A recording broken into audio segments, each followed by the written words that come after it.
जैसे एसडीएम को सिलेक्शन हुआ उसके दूसरी औरतों के साथ, मैं बोलना नहीं चाहूँगी मीडिया में, दूसरी औरतों के साथ दोस्तियाँ बढ़ने लगी। उसको मुझे छोड़ के दुनिया की हर औरत सुंदर और अच्छी लगने लगी, मैं बेवकूफ़ लगने लगी।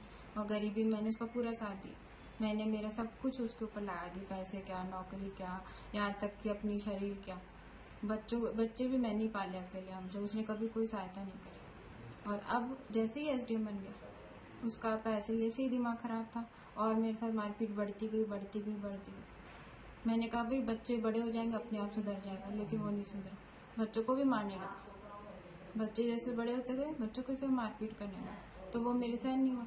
मैंने कहा भाई आप सुधर जाओ, अब तो एसडीएम भगवान की दया आई है, नौकरी भी लग गई, अब तो गरीबी भी नहीं है। पहले तो ये बहाना था कि अपने गरीब है इसलिए मेरा दिमाग खराब हो जाता है, इसलिए मैं मारता हूँ। अब तो एसडीएम की नौकरी मिल गई अच्छी खासी, अब क्यों मार रहे हो? या अब इसलिए मार रहा हूँ क्योंकि तो बूढ़ी हो गई, अब तो मेरे काम की नहीं है ना, बच्चों का।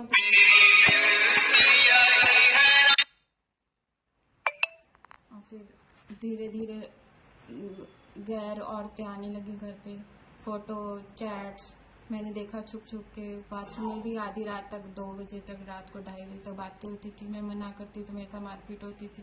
मेरे यहाँ पे आंखों पे लगी हुई बहुत जोर से चोट के निशान, बहुत मारता था। ये पेट्रोल पंप वाले को 1 थप्पड़, मुझे तो रोज 10 थप्पड़ मारता था इतनी जोर जोर से।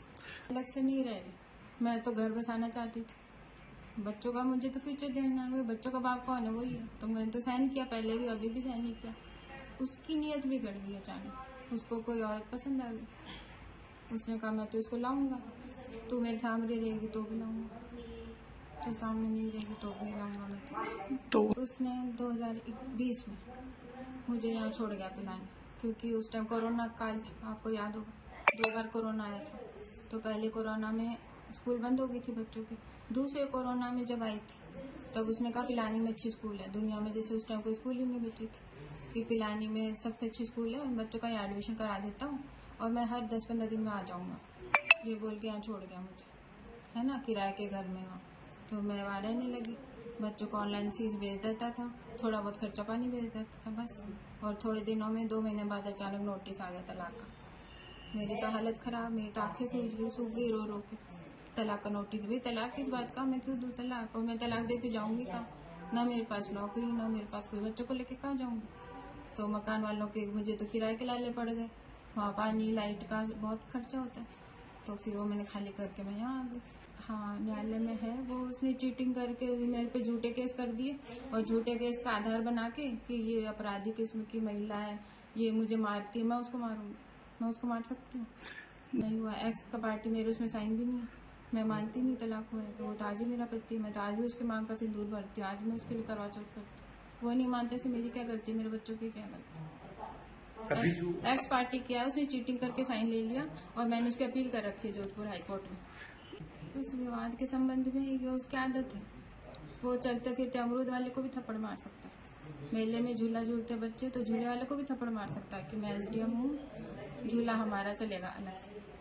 सामने जब छोटे बच्चे तब तो घर में आता तो बच्चे कुर्सियों के पीछे बैठ के नीचे छुप जाते थे, तो आप समझ सकते हो व्यवहार कैसा था बच्चों के साथ मेरे साथ। फिर भी मैंने साहू शादी को फिर भी साथ कि चलो ठीक है सुधर जाएंगे, मैं अपना घर क्यों तोड़ूंगी? सरकार तो मुझे न्याय चाहिए, मैं तो कहीं की नहीं रही। उसने तो दूसरी शादी कर ली इलीगल, दूसरा बच्चा भी कर लिया। अब मेरे बच्चों का भविष्य क्या होगा, मेरा क्या होगा ये बताओ, मैं कहाँ जाऊँ?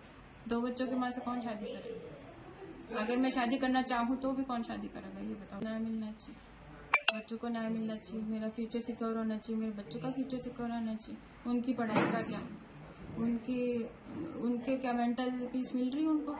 उनकी माँ अलग, उनके बाप अलग, उनकी मेंटल, उनकी क्या गलती? या तो बच्चे पैदा नहीं करता, उसकी दूसरी औरत उसको पसंद आ रही है तो पहले बोल देता मैं तलाक दूंगा। तो मैं अपना करियर क्यों छोड़ती? मैंने उसका करियर बर्बाद कर दिया, मैंने उसके पीछे कि भाई महाराज जी ये बन जाएंगे एसडीएम, तो मुझे क्या कमी रही? क्या ना मैं भी पढ़ी लिखी थी, मैं एसडीएम बन जाती। मैंने उसको कहा था मुझे पढ़ने दो, कोचिंग करने दो, उसके कारण को मैं एमफिल कर रखी। और अब देखो तो मुझे ऐसा लगता है मैं तो फर्स्ट पास भी नहीं, मेरा दिमाग इतना खराब कर दिया। मैं पढ़ाती थी कॉलेज में, प्राइवेट कॉलेज, पढ़ा के मैंने उसको घर बैठे खिलाया। कॉलेज में लड़ाई करके आ जाता है, लड़कियों को छेड़ के आ जाता है, वहाँ भी उसको नौकरी से निकालते थे जूनों में। तब मैं उसको बचाती था, वो मुझे आगे कर देता था, मेरी बीवी को छेड़ा, ये उसका आदत है। तब भी मैं उसको बचाती, चलो कोई बात नहीं, मेरा पति जो कहेगा वही करना पड़ता है, साथ में रहते है ना, कि तू इस पे साइन कर दे, तू इस पे साइन कर दे। टोंकमे बजरी माफिया के उसके केस चलाया था, फेसबुक पे है पूरी स्टोरी। तो उसमें भी उसने मुझे आगे कर दिया था कि तू साइन कर दे, बोल देना कि तेरे से पैसे उधार लिए। कोई पैसे उधार नहीं, काली कमाई थी वो। तो धमकी दी थी कि फीस मैं नहीं दूंगा ऑनलाइन, यहाँ पे करवा दे तो करवा दे, वरना तेरे बच्चे तू जान। अभी दिए जा रहे, मेरे बच्चों का क्या होगा? मुझे तो ये समझ में नहीं आ रहा, मैं सुसाइड कर लूँ, किसके आगे रहूँ? कोर्ट में बस तारीख मिलती रहती है और कुछ नहीं होता।